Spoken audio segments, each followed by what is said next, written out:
सागर से गहरा है प्यार तुम्हारा, सागर से गहरा है प्यार तुम्हारा। ओ बाबा ओ बाबा ओ बाबा। ओम शांति।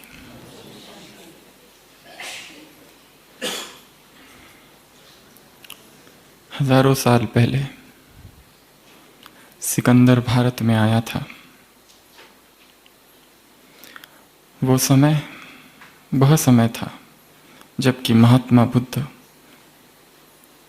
इस धरती पर हुए लगभग 300 वर्ष हो चुके थे। फूल की वो सुगंध तब भी भारत में थी, और जब सिकंदर भारत में आया, बार बार उसे आश्चर्य लगा ऐसे विचित्र लोगों को यहाँ देखकर। ऐसे अद्भुत लोग, ऐसे अनूठे योगी और तपस्वी उसने कभी देखे नहीं थे। और उनको देख देख कर उसे लगता था कि इनके पास ऐसा कुछ है जो मेरे पास नहीं है। इनकी संपन्नता को देखकर स्वयं को विपन्न महसूस करता था। ऐसे ही अपनी यात्रा में गुजरते हुए एक बार एक फकीर को वो देखता है, अति ही साधारण नग्न फकीर, और उसको देखकर उसे बड़ा आश्चर्य होता है। ये कैसा अद्भुत व्यक्ति है कि जिसको देखते ही इसके चेहरे से शांति झलक रही है। उसके व्यक्तित्व में एक अजीब सा आकर्षण है।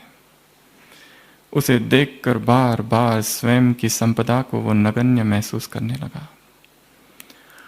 और उस फकीर से वो कहता है कि मुझे कोई ऐसी सौगात दे दो कि जो मेरे काम आए। तो वो फकीर, कहानी कहती है, अपनी झोली से निकालकर एक छोटा सा आईना उसे देता है। सिकंदर उस आईने को देखता है और कहता है, ऐसा साधारण आईना, क्या तुम्हें पता है तुम किसको दे रहे हो? ऐसे न मालूम कितने आईने मेरे पास होंगे, और इससे भी बड़े आदमकद, लाइफ साइज। वो फकीर कहता है कि ये कोई साधारण सा आईना नहीं है।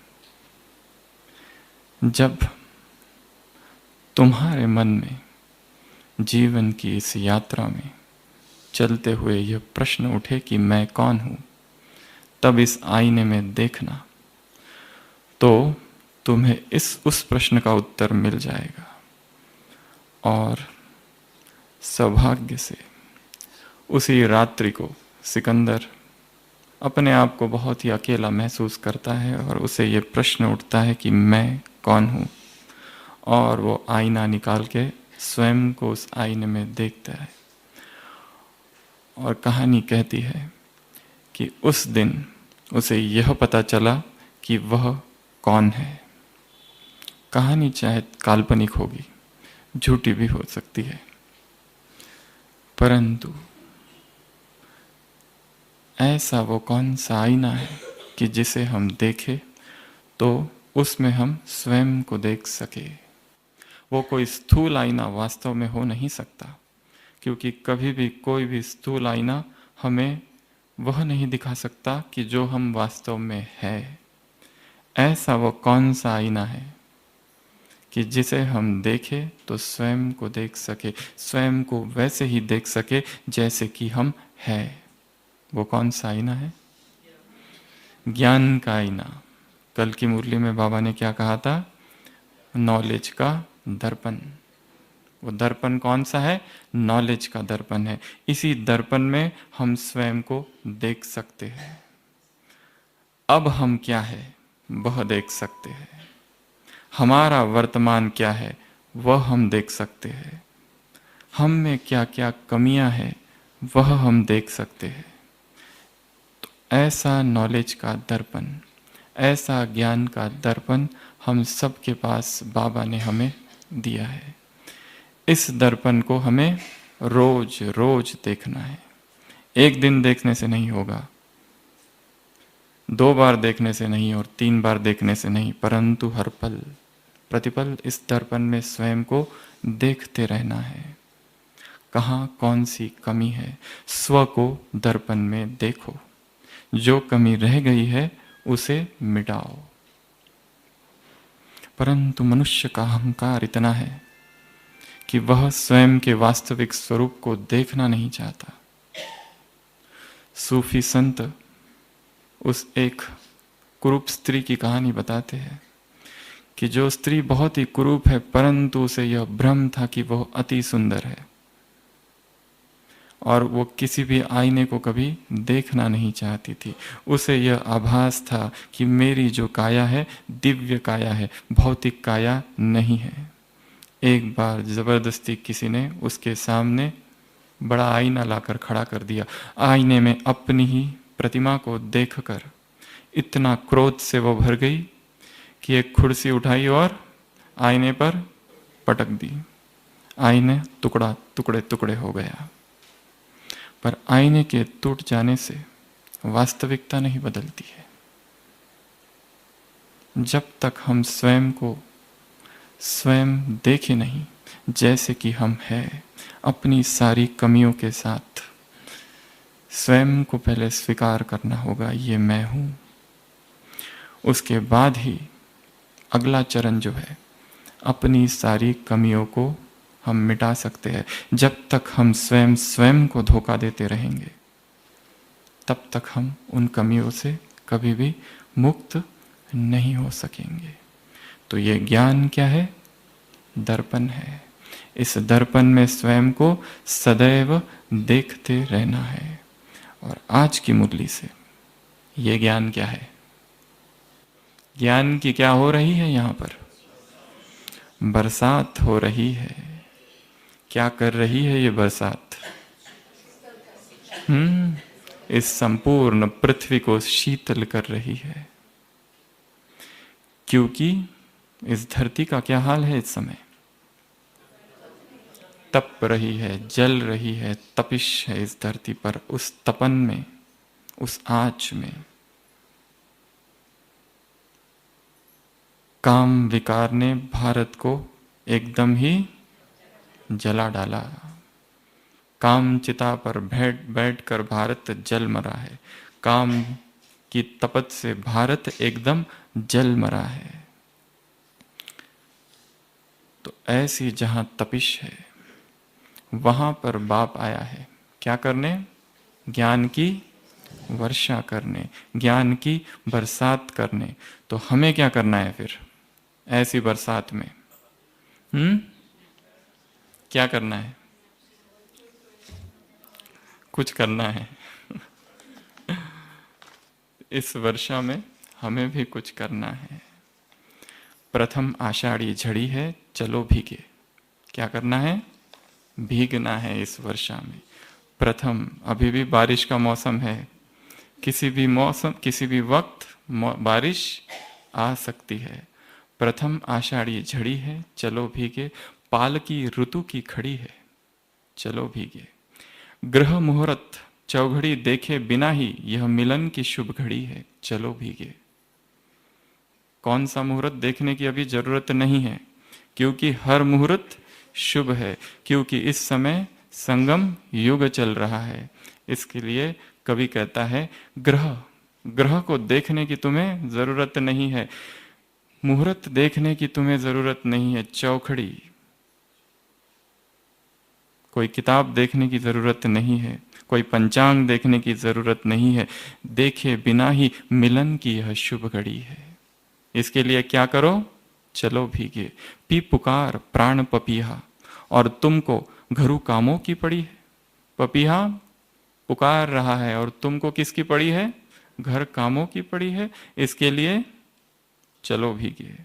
प्यार वाले इन क्षणों को उम्र अपी, कुल उम्र से भी बड़ी है। ये जो प्यार वाले क्षण है, इनकी उम्र तुम्हारी जितनी उम्र है उनसे भी बड़ी है। एक एक पल महत्वपूर्ण है यहाँ पर, क्योंकि वर्तमान किसका आधार है? भविष्य का आधार वर्तमान है। तो भविष्य का एक एक, वर्तमान का एक एक पल कैसा है? अमूल्य है। लाज की चलती मगर संकोच की यह छोड़ दो जो हथकड़ी है, चलो भीगे। जो भी संकोच की हथकड़ियां है उन्हें क्या करो? तोड़ दो। और क्या करो? चलो भीगे। यदि हम ही समझे ना ये संकेत गीले, यदि हम ही ये संकेत गीले क्या है समझ ना सके, स्वयं से धोखाधड़ी है, चलो भीगे। युगल अधरो प्यार की गीली रुबाई, आज पावस ने पड़ी है, चलो भीगे। युगल अधरो, युगल जो अधर है, दो होठ जो है, प्यार की गीली रुबाई, रुबाई अर्थात 4 लाइनों की जो कविता होती है, चौपाई, जिसको फारसी में रुबाई कहते हैं। युगल अधरो प्यार की गीली रुबाई, आज पावस ने पड़ी है, बारिश ने ये रुबाई पड़ी है, चलो भीगे। यह तुम्हारा रूप पावस में नहाया, आग पर शबनम मड़ी है, चलो भीगे। तो ये समय कौन सा है? भीगने का समय है। ज्ञान सूर्य जहां आया है और बरसात जहां हो रही है, धरती जहां तप रही है। गोपिया गोपी गीतम में, भागवत में श्री कृष्ण से कहती है, तव कथामृतम तप्त जीवनम। गोपिया कहती है, हे गोविंद, तेरी जो कथा है वो अमृत के समान है, तेरी जो वाणी है और तेरी जो मुरली है, तव कथामृतम तप्त जीवनम। हमारा जो जीवन है विकारों में तप रहा है। तव कथामृतम तप्त जीवनम कविभिरीडितम कल्मषापहम। तेरी वो कहानी, तेरी वो वाणी जिनका गायन कवियों ने किया है, और हमारा ये जीवन कल्मषापहम, कल्मश है, दूषित है, विकारी है, पतित है, कलंकित है। तव कथामृतम तप्त जीवनम कविभिरीडितम कल्मषापहम श्रवण मंगलम श्रीमदाददम भुवि गृणन्ति ते भूरिदा जना। ऐसी कहानी, ऐसी वाणी जिसे सुनते ही श्रवण मंगलम है वो। तो भगवान जो जो कहता है और उसकी जो जो वाणी है और उसके जो अमृत वचन है और वो जो ज्ञान की वर्षा करता है, वही हमारे जीवन की जो तपत है, जीवन में जो काम की अग्नि लगी हुई है, उसको बुझाने वाली वो एक शीतलता है। सारी ही धरती को शीतल करने आया। आज की मुरली में बाबा ने कहा, केवल भारत को ही नहीं परंतु सारे विश्व को शीतलता प्रदान करती है यह ज्ञान की बरसात। तो स्वयं को पूछना है कि हम इस बरसात में भीग रहे हैं। हर घड़ी शुभ है, मुहूर्त को देखने की जरूरत नहीं है। हर समय, प्रतिपल, अहर्निश, दिन रात स्वयं को डुबोना है। इस ज्ञान की वर्षा में स्वयं को भिगोना है। बहुत समय अकाल पड़ा रहा। आज बाबा ने कहा ना, 63 जन्म तुमने दुख भोगे है, अब बाप आया है तुम्हारी झोली ज्ञान रत्नों से भरने के लिए। ऐसा बाप कहीं देखा? आज की मुरली के महावाक्य है, बाप आया है ज्ञान रत्नों से तुम्हारी झोली भरने। ऐसा बाप कहीं देखा? तो बाप आया है। वो जो ज्ञान सुना रहा है वो तो ज्ञान सुनाने वाला जाने, और जो सुन रहे हैं वह जाने, और न जाने कोई।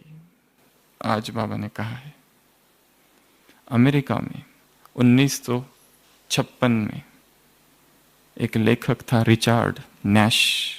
उसने एक नाटक लिखा था, द रेन मेकर, बरसात की रचना करने वाला। बाद में यह नाटक को मूवी में, फिल्म में परिवर्तित किया गया और इतना प्रसिद्ध हुआ कि 40 भाषाओं में इसको रूपांतरित हुआ, जो कि हिंदी भाषा में भी भारत में बना। ये कहानी बड़ी ही अद्भुत है। कईयों ने शायद ये फिल्म देखी भी होगी। बचपन में हमने भी कभी देखी थी, अज्ञान में, बहुत जब छोटे थे। उस कहानी में उसका जो नायक है वो एक ऐसे गांव में प्रवेश करता है कि जिस गांव में अकाल पड़ा हुआ है, जिस गांव में सूखा है, जहां पर अनावृष्टि हुई है, अनावृष्टि है, बारिश हुई नहीं है बहुत समय से, चारों ओर हाहाकार है, दुख है। तो उस गांव में ऐसा एक व्यक्ति आता है, गांव वाले सभी उदास है, दुखी है, और जिस घर में आता है वहां के लोग तो बहुत ही ज्यादा दुखी है, और वहां एक स्त्री रहती है, वो तो और ज्यादा दुखी है। तो वो आता है और कहता है कि मैं बारिश बेचने आया हूं। लोग कहते हैं ये कौन सी मूर्खता है, बारिश भी कभी बेची जाती है? वो कहते हैं अगर तुम मुझे 5,000 रुपए दोगे, हिंदी की कहानी में, विदेश की कहानी में $100। वो नायक कहता है कि यदि तुम मुझे 5,000 रुपए दोगे तो मैं ये बारिश ला सकता हूं। उसे पूछते हैं क्या मूर्ख बना रहे हो, मूर्ख बनाने के लिए हम ही तुम्हें मिले? वो कहते हैं नहीं, 48 घंटों में मैं बारिश ला सकता हूं, परंतु नगद पैसा चाहिए मुझे, तो ही मैं बारिश लाऊंगा। उससे प्रश्न पूछे जाते हैं। एक छोटा बच्चा होता है, वही उस पर यकीन करता है कि हाँ ये बारिश ला सकता है, बाकी सब तो उसकी हंसी उड़ाते, कोई भी उसको स्वीकार करने को तैयार नहीं होता है। वो छोटा बच्चा पूछता है कौन सी बारिश की बात कर रहे हो, क्या वही बारिश, सच्ची मुच्ची की बारिश? वो कहता है हाँ मेरे दोस्त वही बारिश, हाँ मेरे दोस्त वही बारिश जो आसमान से आती है, बूंदों में गाती है, पहाड़ों से फिसलती है, नदियों में चलती है, नहरों में मचलती है, कुएं पोखर से मिलती है, खपरेलों पर गिरती है, गलियों में फिरती है, मोड़ पर संभलती है, फिर आगे निकलती है, वही बारिश। ये बारिश अक्सर गीली होती है, इसे पानी भी कहते हैं। उर्दू में आप, मराठी में पानी, तमिल में कन्नी, कन्नड़ में नीर, बांग्ला में जौल कहते हैं, संस्कृत में जिसे नार, वारी, नीर, जीवन, पेय, अमृत, अंबु भी कहते हैं, ग्रीक में जिसे एक्वा प्यूरा कहते हैं, अंग्रेजी में जिसे वाटर, फ्रेंच में जिसे ऑ, और केमिस्ट्री में H2O कहते हैं। ये पानी आंखों से ढलता है तो आंसू कहलाता है, लेकिन चेहरे पर चढ़ जाए तो रुहाब बन जाता है। हाँ, कोई शर्म से पानी पानी हो जाता है, और कभी कभी यह पानी सरकारी फाइलों में अपने कुएं समेत चोरी हो जाता है।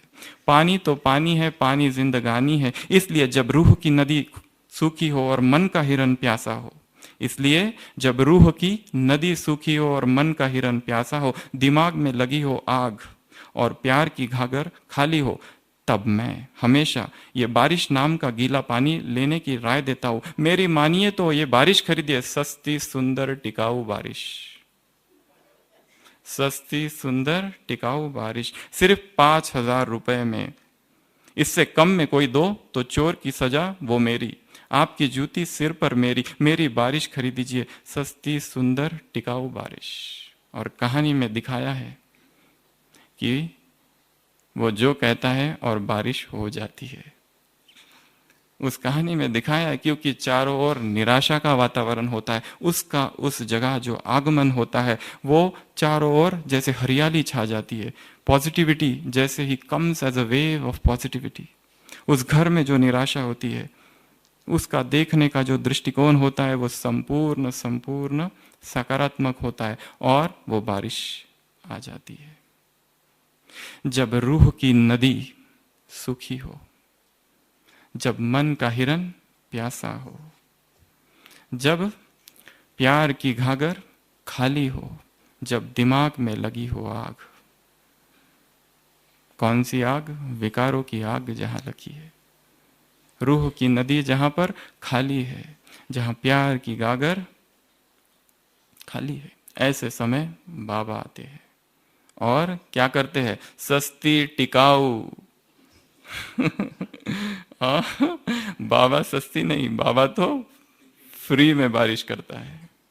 हमें केवल करना क्या है? भीगना है, परंतु निकलना पड़ेगा घरों से बाहर। चलो भीगे, चलो भीगे, चलो भीगे, इस बारिश में चलो भीगे। तो बाबा ने कल किससे मुलाकात की? कौन से बच्चे बैठे थे? कल्प वृक्ष किसको देख रहा है? कल्प वृक्षपति किसको देख रहा है? कल्प वृक्ष के पहले पहले पत्तों को, फर्स्ट लीफ। कल्प वृक्ष के पहले पहले पत्तों को, नए वृक्ष की कलम को, विश्व के आधारमूर्त आत्माओं को, संसार की सर्वश्रेष्ठ आत्माओं को, ब्राह्मण आत्माओं को, ऐसी अमूल्य आत्माओं को बाबा देख रहे हैं। बच्चों की खुशी को देखकर बाप दादा भी खुश होते हैं, दादी से मुलाकात, और बच्चों के दुख को देखकर तरस पड़ता है उसे। वो तो नहीं कहा बाबा ने, परंतु बाबा ने कहा बच्चों की खुशी को देखकर बाबा खुश होते हैं। तो हम सब कौन है? कलम है नए वृक्ष की। तो अपने आप को इतना जिम्मेवार समझना है। ये तुम नहीं कह सकते कि हम तो छोटे, हम तो पीछे आए, हम तो अभी अभी आए हैं। जिम्मेवारी तो बड़ों की है। ये मुरली 3 शब्द पर आधारित है, 3 संख्या पर आधारित है। हर जगह 3 3 3 3 3 3 आएगा। कहाँ कहाँ आएगा वो गिनते जाओ। तो तुम कहते हो वर्षा, तुम कहते हो प्राप्ति, और तुम कहते हो बाप। तीनों लेने में तुम अधिकारी बनते हो और हक समझते हो अपना। वर्षा भी कौन सा? सतयुग का। कौन सा वर्षा? सूर्य वंश का वर्षा। वह सूर्य वंश जहां सूर्य भी सतो प्रधान होता है। आज की मुरली जहां पर बाहर ही बाहर होती है, वहां पर कोई माथा खपाना नहीं पड़ता। कहा ना आज, वहां पर माथा खपाना नहीं पड़ता। वहां पर बाहर ही बाहर है, वहां पर सूर्य भी सतो प्रधान है। तो तुम वर्षा कौन सा लेना चाहते हो? सूर्य वंश का। कोई तैयार नहीं है चंद्र वंश का वर्षा लेने के लिए। तो सबसे पहला वर्षा, दूसरा बाप, और तीसरा प्राप्ति। बाप भी स्वयं को छोटा समझते हो तो क्या कहते हो? बाप तो छोटों का है, बाप पर हमारा पूर्ण अधिकार है, बाप पर हमारा पूर्ण हक है। 3 शब्द, हक और अधिकार। किस पर? प्राप्ति पर, बाप पर और वर्षे पर। तो जैसे ये 3 है, वैसे ही स्वयं को जिम्मेवार समझना है। किस कार्य में जिम्मेवार? कौन सी जिम्मेवारी का ताज? ताज, तख्त और तिलक। ताज कौन सा? जिम्मेवारी का ताज। कौन सी जिम्मेवारी? स्व परिवर्तन की जिम्मेवारी, विश्व परिवर्तन की जिम्मेवारी, पवित्रता की का ताज, और पढ़ाई का ताज, और सेवा का ताज। प्रैक्टिकल में पढ़ाई और सेवा का ताज। पढ़ाई का कौन सा ताज है? पढ़ना पढ़ाना, यही ताज है। ज्ञान को धारण करना स्वयं में। चलो भीगे, चलो भीगे, सस्ती टिकाऊ, ऐसी बारिश। इस बारिश में डूबना, इस बारिश में समा जाना, स्वयं को भिगोना, यह है ज्ञान का या फिर पढ़ाई का। आज कहा ना, ये पढ़ाई तुम्हारी सबसे ऊंची पढ़ाई है। वहां जब मर्तबा पाते हैं तो समझते हैं कि इस पढ़ाई से ऊंची और कोई पढ़ाई नहीं है। तुम्हें भी पढ़ाई का नशा है। तुम भी समझते हो कि इस पढ़ाई से ऊंची और संसार में कोई पढ़ाई नहीं है। तो ताज कौन सा है? पढ़ाई का ताज, ज्ञान का ताज। तो बाबा कह रहे हैं जिम्मेवारी भी किसकी? तो 2 ताज पहनने। यहां सिंगल तो वहां सिंगल, यहां डबल तो वहां डबल, यहां अधूरा तो वहां अधूरा, यहां संपूर्ण तो वहां संपूर्ण। क्योंकि भविष्य का आधार वर्तमान है। भविष्य है तो वर्तमान है, तो भविष्य निश्चित है। सब कुछ यहां पर आधारित है। पहला ताज, दूसरा तख्त। उसमें एक प्यूरिटी की बात कही। आज का स्लोगन प्यूरिटी की बड़ी सूक्ष्म परिभाषा बाबा ने दी है। स्वयं व्यर्थ में है और दूसरों को के व्यर्थ चलाने में जो निमित्त बन रहे, ये भी क्या है? अपवित्रता। कितनी सूक्ष्म परिभाषा है। व्यर्थ से संबंध जोड़ा है। तो ताज, फिर है तख्त। यहां सदाकाल का तख्त तो वहां भी सदाकाल का तख्त। डबल तख्त। कौन सा तख्त? एक तो अकाल का तख्त और दूसरा दिल का तख्त। अकाल तख्त और दिल तख्त का भी संबंध है। आत्माभिमानी बनना अर्थात परमात्मा प्रेमी बनना, परमात्मा के प्रिय बनना अर्थात उसके हृदय सिंहासन पर विराजमान होना, अर्थात परमात्मा दिल तख्त नशीन बनना। तो यहां अगर सदा का है तो वहां सदा का, यहां अगर कभी कभी तो वहां भी कभी कभी तीसरा तिलक, तिलक भी कैसा हो? अमिट। तिलक भी कैसा हो? अविनाशी। कौन सा तिलक और कौन सा सुहाग? देवों के देवों का सुहाग। और ताज कौन सा? और भाग्य का कौन सा भाग्य? कौन सा भाग्य? ईश्वरीय संतान होने का भाग्य। और कौन सा भाग्य? इसी मुरली से पार्टियों से मुलाकात। तुम्हें कौन सा खजाना मिला है? सबसे बड़े से बड़ा खजाना तुम्हें मिला है। कौन सा खजाना है वो? वैसा खजाना जो आज तक किसी को नहीं मिला। ये खजाना मिला अर्थात सब कुछ मिला, ये खजाना नहीं अर्थात कुछ भी नहीं। वो कौन सा खजाना है? बाप स्वयं भी वो खजाना है। मेरा बाबा, ये भी खजाना है। तो तुम्हें ये खजाना मिला। किसी गांव में एक दिन सुबह सुबह आकाशवाणी हुई, और वो आकाशवाणी एक बार नहीं परंतु सारे दिन भर बार बार होती रही। आकाशवाणी ने कहा, हे धरती के वासियों, जिन्हें जिन्हें अपने दुखों से मुक्त होना है वह अपने दुखों की गठरी, कल्पना की गठरी में अपने दुखों को डाले और गांव के बाहर फेंक कर आए। और फिर रात्रि सूर्योदय से पहले दूसरे दिन के जो जो सुख जिसे जिसे चाहिए वो उसी गठरी में भरकर वापस आ जाए।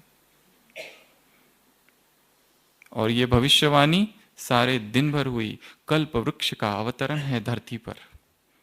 जिसको जिसको जो जो सुख चाहिए वो ले सकता है, और जो जो दुख नहीं चाहिए वो उस कल्पना की गठरी में भरो, सारे दिन भर भरो। निकलना है रात को, जाने का समय है रात का, वापस आने का समय है सूर्योदय से पहले। रातों रात ये कार्य करना है। अविश्वासी भी विश्वासी बन जाते हैं, नास्तिक भी आस्तिक बन जाते हैं। सम्राट भी सोचने लगता है मेरे भी बहुत दुख है, क्यों ना मैं भी जाऊं। तो सारा के सारा गांव भागता है पागलों की तरह गांव के बाहर, और सभी अपने सारे दिन भर में इकट्ठे किए हुए दुख गठरी में भरते हैं और जितना दूर हो सके फेंकते हैं। और फिर होड़ में लगते हैं कि कौन से सुख ले, कौन कौन से सुख उन गठरियों में भरे। और सूर्योदय से पहले गांव में वापस आ जाते हैं। और जब वापस आते हैं तो आश्चर्य देखते हैं कि वास्तव में ऐसा ही हुआ है। जो उनकी झोपड़ियां थी, झुग्गी झोपड़ियां, वो सभी अब स्वर्ण महलों में परिवर्तन हो गई है। चारों ओर देखते हैं तो जहां तहां स्वर्ण के मंदिर ही स्वर्ण के महल दिखाई देने लगते। हर एक के घर में अशरफिया, सोने, हीरे और चांदी से भरे हुए हो जाते हैं। परंतु एक और घटना घटती है साथ में। यह आश्चर्य तो होता है पर एक महाआश्चर्य होता है। महाआश्चर्य ये कि हर एक जो अब सुखी हो गया है देखता है कि बाजू वाला जो है वो मेरे से अधिक सुखी है। परिस्थिति तो बदल गई, व्यक्ति नहीं बदले थे, परिस्थिति बदली थी केवल। व्यक्ति तो वही थे, आदमी तो वही था। तो देखता है बाजू वाले का सुख मेरे से ज्यादा है, इसके लिए अब ये दुख उनको पकड़ लेता है। परंतु दिखाते नहीं है, पर अंदर से दुखी है। सारे गांव में केवल एक ही ऐसा व्यक्ति होता है, एक महायोगी, एक साधु, एक योगी, एक तपस्वी। वो नहीं भागता। सारे लोग उसको कहते हैं अरे तुम भी भागो, देखो सम्राट भी भाग रहा है, कब तक इस झोपड़ी में तुम रहोगे, क्या तुम्हें नहीं चाहिए कुछ? वो कहता है जो संपदा मैंने पाई है वो आंतरिक संपदा है। जो आनंद को मैंने उपलब्ध किया है और जिस परमात्मा की मुझे खोज थी वो मैंने पा लिया है, और उसे मैंने अपने भीतर पाया है, और उसकी खोज अब मैं बाहर नहीं कर सकता। इसके लिए मैं नहीं भागूंगा, तुम भाग सकते हो। और जब ये तो पहले कहते हैं उससे, और जब वो सारा सामान लेकर आ जाते हैं कहते हैं उससे पहले ही कहा था तुमसे, चलो मेरे साथ। क्या अब भी तुम अपनी भूल को नहीं समझे? गांव वाले उसको आके कहते हैं क्या अब भी ये देखने के बाद, हमारी ये स्थिति देखने के बाद अब भी तुम इस भूल को नहीं समझे? वो तपस्वी कहता है यही तो प्रश्न मैं तुमसे कह रहा हूं कि क्या तुम अब भी अपनी भूल को नहीं समझे? और बाबा भी हमसे यही प्रश्न पूछ रहा है, कब तक भागोगे इस संसार की दौड़ में? क्या अब भी अपनी भूल को नहीं समझे? तुम्हें मिला कौन है, क्या इसकी कोई खबर है? जो मिला है उसे संसार की आत्माएं अब तक कदी ढूंढ रही है।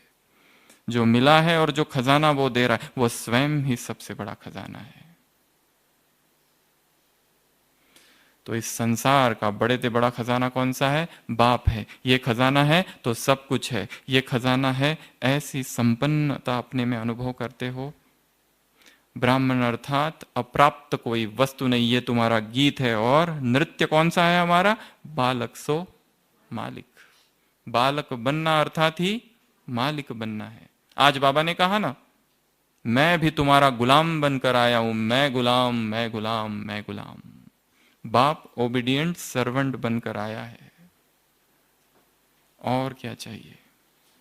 तो सबसे बड़ा खजाना है बाप। ये खजाना है तो सब कुछ है। सतयुग में भी इस खजाने की अप्राप्ति है। सतयुग में भी इस खजाने की अप्राप्ति है। तो ये इस संसार का सबसे बड़ा खजाना है। और हमारा नृत्य कौन सा है? नाच किस में करना है हमको? बालक सो मालिक। बालक बन जाना ही मालिक बन जाना है। तो हम बात कर रहे थे तिलक की। तिलक कौन सा? भाग्य का तिलक। सुहाग कौन सा? देवों के देवों का सुहाग। और माया इसे मिटा तो नहीं देती है? बाबा ने प्रश्न पूछा है इस तिलक को। यहां अगर तिलकधारी है तो वहां भी तिलकधारी होंगे। यहां अगर तिलकधारी है तो सतयुग में हर जन्म में केवल राजा नहीं, रॉयल फैमिली भी कौन सा दिवस मनाएगी? राज्य तिलक दिवस मनाएगी। तो राज्य तिलक दिवस का वहां उत्सव होगा। और यहां है उत्साह तीन चीजों का। फिर से तीन बातें यहां आई है। कौन सी तीन बातें? वो एक है बाबा का मिलन, दूसरा है, सबने मुरली सुनी भी है और पढ़ी भी है तो बताओ। दूसरा है स्वयं की चढ़ती कला, और तीसरा है तन मन धन से सेवा। ये तीन का क्या है यहां पर? उत्साह। उत्साह है यहां पर। तो वहां क्या होगा? उत्सव होगा। चढ़ती कला, मिलन और सेवा। उसके बाद में और बाबा ने इन तीन चीजों का वर्णन किया है। तन मन धन की सेवा। कल सूरज भाई जी भी इस बात पर चर्चा कर रहे थे। तन मन और धन, आदि से अब तक और अब से अंत तक कितना समय इस तन को सेवा में लगाया। यह है तन। फिर है मन। मन से दो बातें, एक है याद, मन मना भाव, और दूसरा है मनसा सेवा। मनसा सेवा भी कितनी सहज बताई। शुभ भावना और श्रेष्ठ कामना, वो भी हद की नहीं, बेहद की, अर्थात सबके लिए। इसी मुरली में पार्टी दादी से मुलाकात में बाबा ने कहा है दो प्रकार की सेवा एक साथ करनी है। मनसा सेवा भी करनी है तो वाचा सेवा भी करनी है। एक सेवा सिंगल का सिंगल रिजल्ट और डबल की दुगुनी रिजल्ट होगी, सफलता होगी। यही अंतिम फाइनल सेवा है। फाइनल अंतिम सेवा जो है वो कौन सी है? मनसा सेवा है। तो मनसा सेवा भी हमारी होती रहे, वो भी बेहद की होती रहे। इसके लिए हमारा अमृत वेला बहुत शक्तिशाली होना चाहिए, जिसे हमें विश्व की आत्माओं को सकाश देनी है। वो की गा रही है और पुकार रही है। कौन सा गीत है उनका भक्तों का? देख तेरे संसार की हालत क्या हो गई है भगवान। इसी मुरली में बाबा ने कहा बाप देख रहे हैं और सुन भी रहे हैं। बाबा को कह रहे हैं ना, देख तेरे, तो बाप देख रहे हैं। और आज की मुरली में एक बहुत ही सुंदर महावाक्य है, सृष्टि कैसे बदल गई है, राजाई कहां चली गई। बाबा ने प्रश्न किया है, यह सृष्टि कैसे बदल गई है? प्रश्न मार्क, प्रश्न चिन्ह। यह सृष्टि कैसे बदल गई है, वह राजाई कहां चली गई? प्रश्न पूछा है बाबा ने। तो ये संसार का हाल हो गया है, हर साधन असार है, किसी में सार नहीं रहा। तो जब संसार की ऐसी हालत है तो हमारा कर्तव्य है मनसा का सेवा का, मनसा सकाश देने का। ये हमारी जिम्मेवारी है। कोई भी हो, जो चाहे मधुबन निवासी, चाहे सेंटर निवासी, चाहे बहन भाई, कुमार कुमारी, समर्पित गैर समर्पित, जो भी, सबका ये कर्तव्य है। तो कहां पर थे हम? तन मन, और फिर है धन की सेवा। स्वार्थ में तो नहीं लगाते, अमानत में ख्यानत तो नहीं करते, हद और बेहद की तो नहीं करते। यहाँ पर भी बाबा ने ये सारे प्रश्न पूछे। हमारे जीवन में जो स्थूल धन भी है वो सारा ईश्वरीय कार्य में भी लगे, उससे भी बहुत बड़ा पुण्य होगा। गरीब का 10 रुपया तो साहूकार का 1000, मर्तबा एक ही है। अभी अभी मुरली चली थी साकार, बिजली चली गई तो बाबा ने क्या किया, फिर प्रश्न पूछा।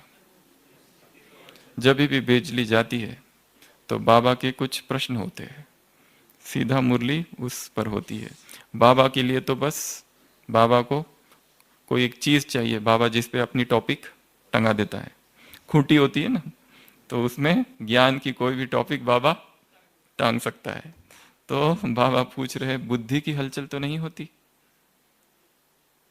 ये है ही असार संसार, यहाँ की हर वस्तु असार है। इस संसार को असार समझना यही वैराग है। इस संसार के प्रति हमारे अंदर निरंतर एक धधकता हुआ वैराग चाहिए। जैसा ही वैराग कम होगा साधनाएं कम हो जाएगी। इसके लिए वैराग निरंतर हो। ये एक सूक्ष्म और आंतरिक पुरुषार्थ है। हमारा आंतरिक पुरुषार्थ हो वैराग का। उसके बाद में बाबा पार्टियों से मिल रहे। प्रथम पार्टी हो गया, उसके बाद में कुछ बातें और रह गई है। बाबा ने यहाँ चेकिंग करने के लिए कहा था कि चेकिंग करो, ये जो है तन मन धन ताज तख्त और तिलक, इसकी चेकिंग के आधार से फिर पद प्राप्त होगा। वो भी फुल में भी 3 बातें, फुल राज्य, फुल प्रारब्ध, फुल समय, 3 बातें।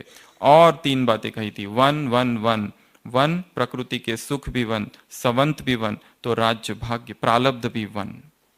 जिनका ऐसा श्रेष्ठ पुरुषार्थ होगा तो स्वयं को देखो 16 श्रृंगार है, स्वयं को देखो 16 कलाएं है, स्वयं को स्व के दर्पण में देखो, स्व को दर्पण में देखो।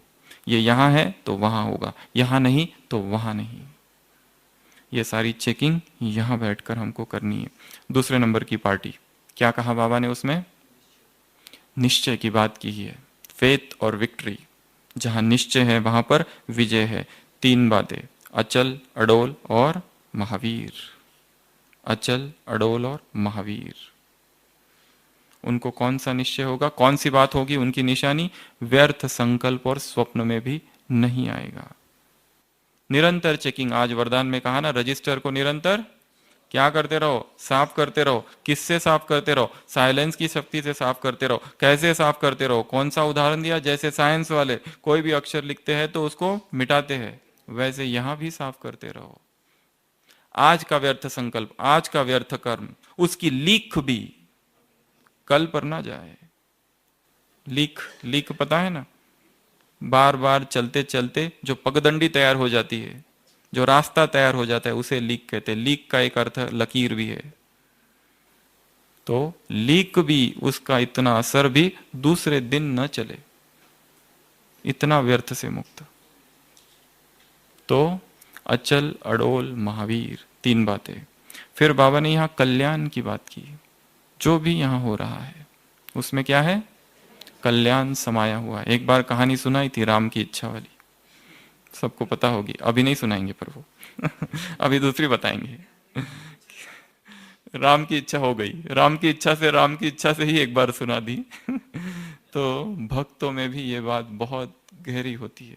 ऐसा ही एक भक्त किसी गांव में था जिसका बेटा बहुत दूर पढ़ाई करने चला गया। तो लोग तो जानबूझकर उसके पास आते थे और उसे सांत्वना देते थे कि अब तक आपका बेटा आया नहीं, हमको नहीं लगता वो आएगा।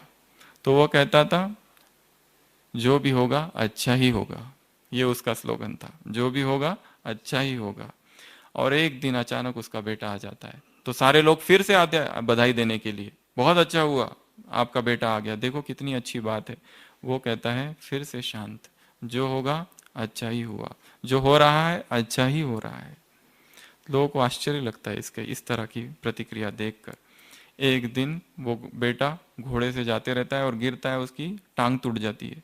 फिर से लोग आ जाते हैं आस पड़ोस वाले सांत्वना जताने के लिए। मगरमच्छ के आंसू बहाने के लिए बहुत दुखी होते हैं और उससे कहते हैं कि देखो आपका बेटा हम बहुत दुखी है।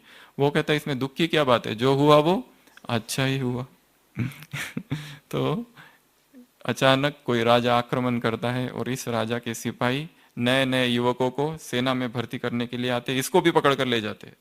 तो फिर से गांव वाले आ जाते हैं और कहते हैं कि बहुत बुरा हुआ, देखा इतने समय के बाद तो बेटा आया था और अभी सैनिक उसे उठा के ले गए। पर सैनिक जब देखते हैं कि इसकी टांग टूटी है तो कुछ काम का नहीं है, फिर से उसे छोड़ देते हैं। फिर से गांव वाले आते हैं और फिर से उसे कहते हैं कि बहुत अच्छा हुआ, परंतु हर बार उसका एक ही उत्तर है, जो हो रहा है वो अच्छा ही हो रहा है। इस ड्रामा में अकल्याण है ही नहीं, जो हो रहा है अच्छा ही हो रहा है। जैसे बाबा चलाए वैसे हम चलेंगे, जो वो कराए वो हम करेंगे। जी हुजूर और जी हाजिर। एक सूफी संत हुआ है, कवि हुआ है रूमी। उसने अपनी एक फारसी की एक कविता में, जिसका इंग्लिश रूपांतरण हुआ है, जो फारसी तो हमें पता नहीं, परंतु इंग्लिश रूपांतरण में इस्लाम मोहम्मद पैगंबर के जीवन की कहानी उसमें लिखी है।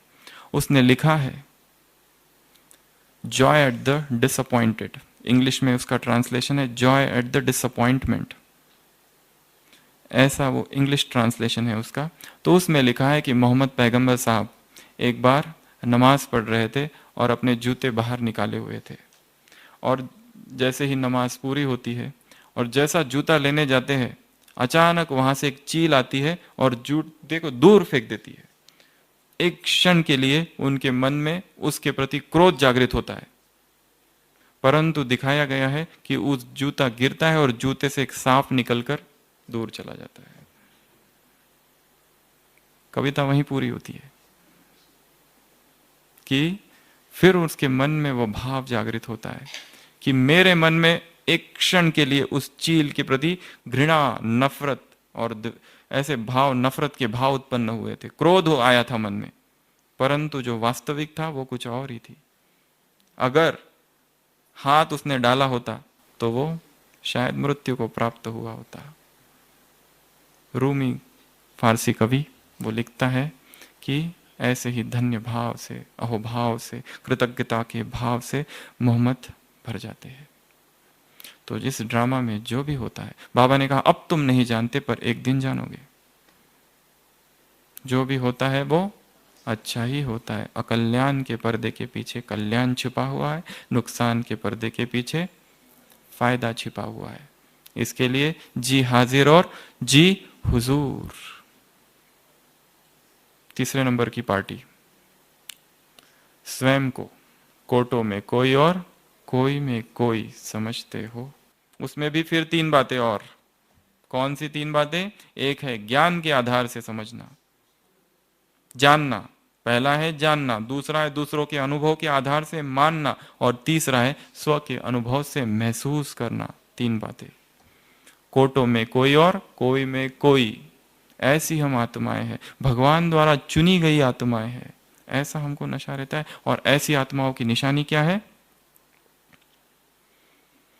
मुरली पड़ी है ना कि कम पड़ी है थोड़ी, कि बारिश में नई बारिश आ गई तो पुरानी कहाँ चली गई पता नहीं, ऐसे तो नहीं। एक कौवा इतना दुखी था, इतना दुखी था और इतना दुखी था, सोचता था मैं इतना काला क्यों, मैं इतना काला क्यों। जब भी उड़ता था यहां से वहां और वहां से वहां और यहां से वहां, बहुत ही दुखी था। एक बार एक सरोवर में आया और देखता है हंस को, ऐसा सुंदर पक्षी उसने जीवन में नहीं देखा था, और हंस के पास जाता है कि मुझे लगता है कि इस संसार में सबसे सुंदर और सबसे सुखी केवल तुम ही हो सकते हो,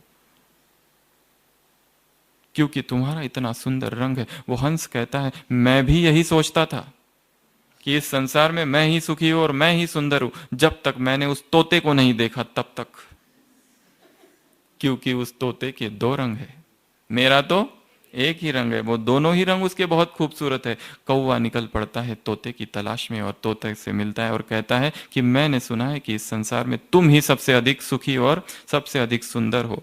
तोता कहता है मैं भी यही समझता था कि इस संसार में मैं ही सबसे सुंदर और मैं ही सबसे सुखी हूं, जब तक मैंने उस मोर को नहीं देख लिया, जो कि कितने ही रंग है उसमें और एक से बढ़कर एक रंग है।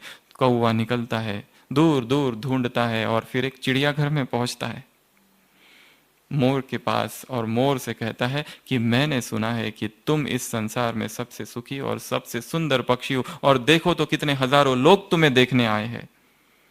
मोर क्या कहता होगा? एंजल, एंजल बताएगी क्या कहता होगा मोर, बताओ।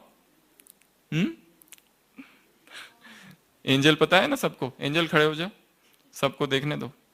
ये है एंजल, 10 साल की, उड़ उड़ कर आई है यहां पर जम्मू से। तो वो मोर क्या कहेगा? मोर कहता है मैं भी यही सोचता था, मैं भी यही सोचता था। मैं इतना सुंदर हूं, पर इस सुंदरता के वजह से ही इस कारागृह में हूं। मैं उड़ नहीं सकता, मुझे तो ईर्ष्या है उस कौवे से जो मुक्त और विमुक्त गगन में उड़ता है, और मुझे तो लगता है ये कौवा ही सबसे श्रेष्ठ, सबसे सुंदर और सबसे खूबसूरत इस संसार में है और सबसे खुश है। इस संसार में हम कोटों में कोई और कोई में कोई आत्माएं हैं। ऐसा स्वयं को स्व के अनुभव से महसूस करते हो, या फिर ये समझते हो पता नहीं कहां फंस गए, पहले ही ठीक थे? ऐसा तो नहीं समझते कि समझते हैं माताएं? थोड़ा थोड़ा, बिल्कुल नहीं। अच्छा। तो इनकी निशानी है क्षमा पर फिदा होने वाले, मिटने वाले, जलने वाले, मरने वाले, परिवर्तन होने वाले। ये है उनकी निशानियां। उसी थर्ड पार्टी में दूसरा पैराग्राफ, एक रस स्थिति बनाने का साधन क्या है। इसमें भी 3 बातें, एक राज्य, एक बाप और एक घर। साधन क्या है? स्वयं को क्या समझो? ट्रस्टी समझो। क्या नहीं समझो? गृहस्थी नहीं समझो, स्वयं को ट्रस्टी समझना। गृहस्थी अर्थात मैंपन, गृहस्थी अर्थात बोझ, गृहस्थी अर्थात मेरा मेरा, मेरापन, गृहस्थी अर्थात ममता, गृहस्थी अर्थात मेरा घर, मेरा परिवार, और ट्रस्टी अर्थात मेरा कुछ भी नहीं। ट्रस्टी को हिंदी में क्या कहा जाता है? न्यासी। न्यासी अर्थात मेरा कुछ भी नहीं, उसी से सन्यास शब्द निकला है, सन्यासी। सन्यासी अर्थात जिसका इस संसार में कुछ भी नहीं है, ऐसा वो। तो मेरा इस संसार में कुछ भी नहीं, जो भी है वो सब प्रभु की कृपा है, उसका प्रसाद है, उसकी इनायतें है। हमारा इस संसार में कुछ भी नहीं है। तो स्वयं को क्या समझना है? ट्रस्टी समझना है। फिर क्या होगा? उड़ती कला।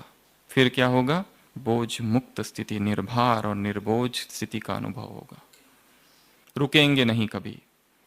तो ये बात, और 3 बातें बीच में थी वो भूल गए। राजा, महाराजा और विश्व महाराजा, ताज के वहां पर थी ना ये 3 बातें। तो जो कुछ वहां होने वाला है उसका आधार यहां है, जो कुछ वहां होने वाला है उसका आधार यहां। उसकी और एक बात है, वो कौन सी? दादी से मुलाकात। वहां भक्त जैसे यहां अभी अलग अलग स्थानों से बुलाते हैं, आह्वान करते हैं, तो यहां भी भक्ति में फिर जड़ चित्रों का आह्वान करेंगे और ऐसा अनुभव करेंगे कि जैसे इनमें क्या है? जान है। तो दादियों को कि दादी से क्या कह रहे हैं बाबा? यहां से कहीं जाना, किसी के दिल को खुश करना आत्माओं के, यह भी क्या है? पुण्य है, यह भी पुण्य है। और जिस दिन जाने का बंद होगा उस दिन स्वतः ही बंद हो जाएगा। जैसे शिलुबेन जी ने भी उस दिन क्लास में बताई थी ना कहानी ब्रह्मा बाबा की। तो जब जाने का बंद, नहीं जाने का होगा तब नहीं जाना होगा, तैयारी होगी तो भी नहीं जाने का होगा, जब ड्रामा पूर्णाहुति को पहुंचेगा तब। और फिर यहाँ पर जो सूक्ष्म राज बाबा ने कहा है, 2 प्रकार की सेवा है, मनसा सेवा और वाणी की सेवा। तो वाणी की सेवा के साथ साथ मनसा की हो, ये बात तो बहुत अच्छे से समझ में आती है, परंतु बाबा ने एक सूक्ष्म बात यहां कही है कि मनसा की सेवा में बोल न निकले, यह भी ना हो। इसका क्या अर्थ है? जब बोल रहे हैं, जब वाचा की सेवा कर रहे हैं, तब मनसा की सेवा करो, तब मनसा की सेवा न हो, यह नहीं होना चाहिए। मतलब वाणी की सेवा जब कर रहे हो तब मनसा की सेवा साथ साथ हो, ये तो ठीक है। परंतु जब मनसा की सेवा हो तब बोल न निकले, यह भी ना हो। पढ़ा ना सबने? हम्म। एक सेकंड में आवाज से परे तो एक सेकंड में आवाज में भी आ जाए, अंतर्मुखी होकर बाह्य मुक्ता में आ जाए। अभी अभी अव्यक्त वतन वासी तो अभी अभी इस धरती के वासी। इस तन में आना और इस तन से बाहर जाना, ये भी अभ्यास हो। जाने का तो अभ्यास है ही, परंतु आने का भी अभ्यास है, क्योंकि वहां लंबे समय रहने के बाद नीचे आने की इच्छा नहीं होती है फिर। जितना जितना अव्यक्त स्थिति का अभ्यास होता है, अगर कोई सोचे मैं 7 दिन मौन रखूं, संपूर्ण मौन, तो 8वें दिन उसे बोलने की इच्छा नहीं होगी। बोल, मौन में वो शक्ति है, वो पावर है, साइलेंस की वो पावर है उसमें। परंतु बाबा वह भी नहीं चाहते।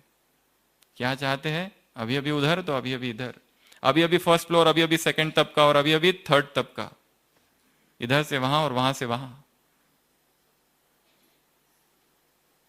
यह अभ्यास है। यही इस ज्ञान की इस ज्ञान का यह सौंदर्य है। सन्यासियों का यह ज्ञान नहीं, यह ज्ञान अति भिन्न है, अनूठा है। सन्यासियों का जो ज्ञान है वो सूखा ज्ञान है। सन्यासियों के जो धर्म है वो सूखे धर्म है। हमारा जो धर्म है वो नाचने और गाने का धर्म है। भगवान ने जिस धर्म की स्थापना की है संगम पर आकर, वो हंसने हंसाने का धर्म है। अभी अभी इधर तो अभी अभी उधर, ऐसा ये धर्म है। तो ये अभ्यास भी करना है। इसी अभ्यास को अभी हम करेंगे। ट्रैफिक कंट्रोल मेरे ख्याल से सब कुछ हो गया है, 1 या 2 बातें हैं जो कि ट्रैफिक कंट्रोल की बात करेंगे। तो अभी फिर से आत्मिक स्थिति में स्थित हो जाना है और स्वयं को भ्रुकुटी के मध्य देखते हुए सोचो कि ज्ञान सूर्य बाबा से ज्ञान की वर्षा हो रही है और चलो भीगे। तो मुरली का सार, स्वयं को जिम्मेवार आत्मा समझना है, स्वयं को इस कल्प वृक्ष का कलम समझना है, स्वयं को पहले पहले पत्ते समझना है, स्वयं को निरंतर ताजधारी, सारी जिम्मेवारियों का ताज पहन कर रखना है, स्वयं को तख्त नशीन रखना है और स्वयं को तिलकधारी रखना है। ये आत्मिक भाग्य का तिलक निरंतर लगा हुआ हो, ये कभी मिटे ना। उसके बाद में निश्चय की बात, स्वयं को 16 कलाओं से श्रृंगारित करना है, स्वयं को 16 कला और 16 श्रृंगार दोनों से सजाना है। अपना जो वर्तमान है उसे श्रेष्ठ बनाना है। निश्चय की बात बाबा ने कही, नशे की बात बाबा ने कही, उसके बाद में फिदा होने की बात बाबा ने कही, उसके बाद में बाबा कैसे खजाना है, इस खजाने को बार बार इमर्ज करना। इसके लिए एक सूक्ष्म योग का अभ्यास है कि अमृत वेले जब हम परम धाम की स्थिति में होते हैं तो सोचो कि वो जो ज्योति बिंदु है जैसे सर्व खजाने उसमें है और मैं बिंदु और वह भी बिंदु उसके सम्मुख हूँ और सारे के सारे खजाने प्रेम के, ज्ञान के, सुख के, शांति के, आनंद के, सब कुछ मुझ में समा रहे हैं। यह एक अभ्यास करना है। और आज की मुरली से जिसको अगर 1-2 मुख्य पॉइंट याद आती हो तो बताइए। आज की मुरली से साकार वाणी जो हमने नहीं बोली यहाँ पर, वो हो गया। जो नहीं बोली वो पॉइंट्स हो गया।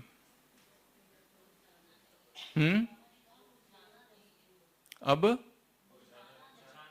मुरझाना नहीं है। माया क्या करती है?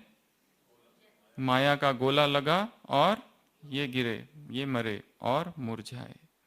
तो देखना है कि माया हमारे जीवन में कहीं ना आए। अगर कोई आ जाए दर्पण ज्ञान का, कहाँ कहाँ माया आ रही है, दर्पण रखो, देखो और उसे समाप्त करो। ये एक महत्वपूर्ण पॉइंट। और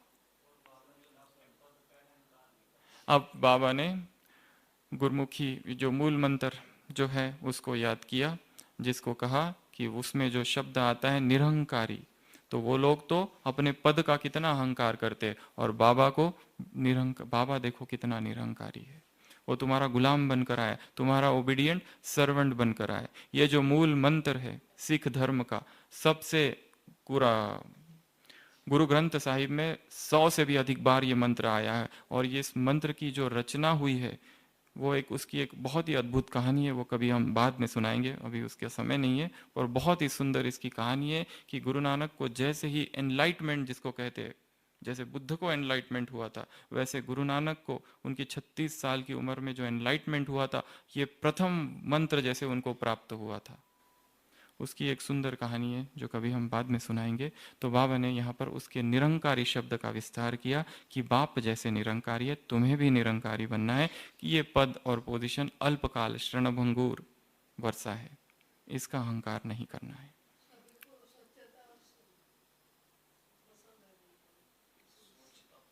स्वच्छता सफाई सभी को पसंद है, वो वरदान में बोला। और हो गया। और निर्विकारी बनना है। और रूहानी पढ़ाई के नशे में रहना है, बोल दिया पर वो पॉइंट भी। और आत्म अभिमानी तो ही बाप को याद करने के। तुम अब जानते हो कि आत्म अभिमानी बनोगे तो ही तुम बाप को याद कर सकोगे। बीती को बिंदी लगाना है, फुल स्टॉप। व्यर्थ संकल्प स्लोगन में बाबा ने कहा, वो हमने बोल दिया मुरली में ही, कि ये भी अपवित्रता है, किसी के व्यर्थ संकल्प चलाने के निमित्त बन जाना। खुद तो आराम से सो गए परंतु हमारी वजह से दूसरे परेशान है तो ये भी अपवित्रता है।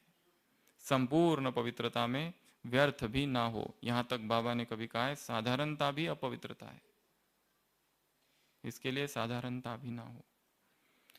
तो रात को सोने से पहले आज की साकार मुरली कम से कम, कल की नहीं तो थोड़ी सी मन ही मन रिवाइज करना। और जब यहाँ बैठ के सुनते हो या बाबा की मुरली सुनते हो या कहीं पर भी कोई भी किसी की भी क्लास या कोई भी ज्ञान की पॉइंट सुनते हो, ऐसे सुनो इतनी समग्रता से, इतनी इंटीग्रिटी से, इतने एक रस भाव से कि जैसे उस सुनने में हम लीन हो जाए। मन में जो उहापोह, वो मन में जो उधेड़बून होती है संकल्पों की, वो एक तरफ रख दो। क्योंकि जब हम सुन रहे होते मन में और बहुत सारी चीजें भी चालू होती है साथ साथ, ये भी करना है वो भी करना है, क्लास पूरा होने के बाद ये करना है वो करना है। वो सब बाजू में रखकर जब ज्ञान सुनते हो, मुरली सुनते हो, ऐसे सुनो कि जैसे संपूर्ण ऑल ईयर्स, इंग्लिश में कहते बी ऑल ईयर्स, ऐसा सुनो कि जैसे कि पूर्ण ध्यान से, पूर्ण मन से, ताकि वो जो सुनाई आ रहा है ज्ञान, चेतन मन शांत हो गया और सीधा अवचेतन में चला जाए। 1 घंटे में जो भी सुनते हो उसमें कम से कम एक पॉइंट भी ज्ञान की यदि हमारे अंदर घुस जाए तो जीवन परिवर्तन हो जाएगा। अच्छा, ऐसे बेहद के सेवाधारी आत्माओं को, ऐसे राज्य अलंकारी आत्माओं को, कितना सुंदर शब्द बाबा ने कहा, ऐसे श्रेष्ठ आत्माओं को, ऐसे सदा सर्व के प्रति शुभ चिंतन में रहने वाली आत्माओं को, ऐसे सदा सुहाग और तिलकधारी आत्माओं को, ऐसे सदा सेवा के और याद के उमंग में उत्साह में रहने वाली आत्माओं को बाप दादा का याद प्यार, गुड नाइट और नमस्ते। हम रूहानी बच्चों की रूहानी बाप दादा को याद प्यार, गुड नाइट और नमस्ते।